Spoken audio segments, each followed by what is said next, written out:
Kita bahas Indonesia, sekarang kita ke India dulu ya. Bulan Maret 2021, Menteri Kesehatan India mengumumkan dengan penuh kebanggaan kalau India sudah dekat dengan kemenangan melawan COVID.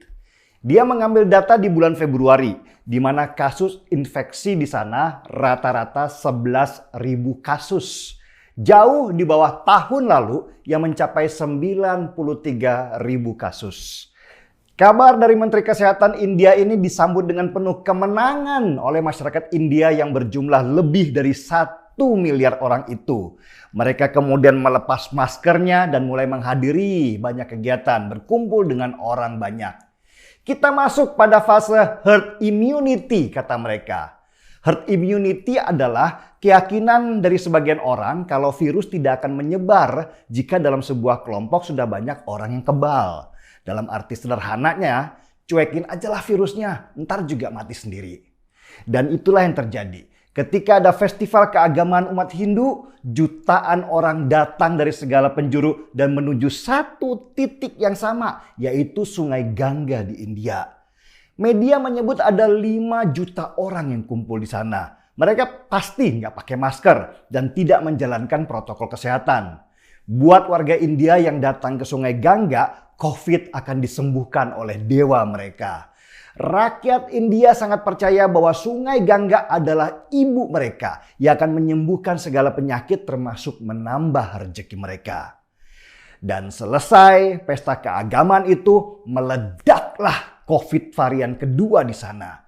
Dan meledaknya juga nggak tanggung-tanggung, mirip tsunami corona. Dari angka 11.000 infeksi yang diumumkan Menteri Kesehatan mendadak naik menjadi 250.000 orang terinfeksi corona. Rumah sakit di India kemudian penuh, ambulans di mana-mana. Bahkan karena sudah tidak sempat lagi melakukan otopsi, yang mati langsung dibakar oleh petugas di beberapa tempat. India dari gembira langsung sedih mendadak karena banyak orang yang kehilangan sanak saudara. Dan dari kasus di India ini kita belajar kalau COVID ini nggak bisa dipandang dengan enteng. Ketika virus ini menyebar, dia punya kekuatan berkali-kali lipat dari penyebaran sebelumnya. Apalagi kalau ada kelompok yang dengan bangganya bilang kalau herd immunity itu adalah solusinya.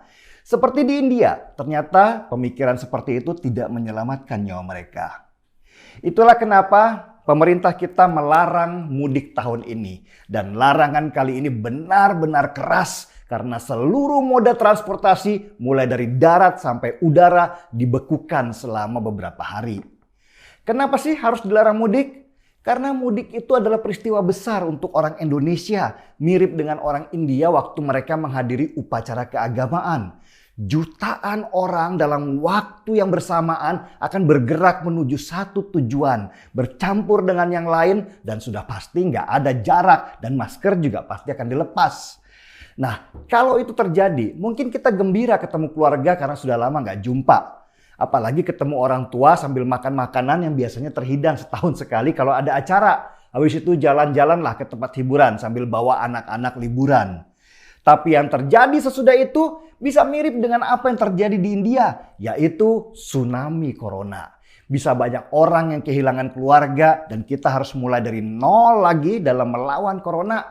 Padahal sudah ratusan triliun rupiah yang dikucurkan untuk menghadang virus itu beserta dampak ekonominya.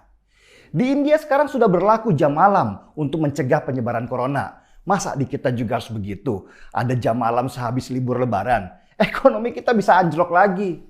Dan sejak awal corona, India adalah negara yang cocok untuk dijadikan pelajaran buat kita.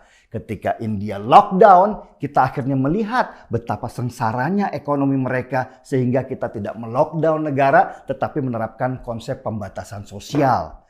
Dan ketika India akhirnya gagal dalam menerapkan konsep herd immunity, kita mulai berjaga-jaga. Jangan sampai kita seperti India dihantam gelombang virus kedua.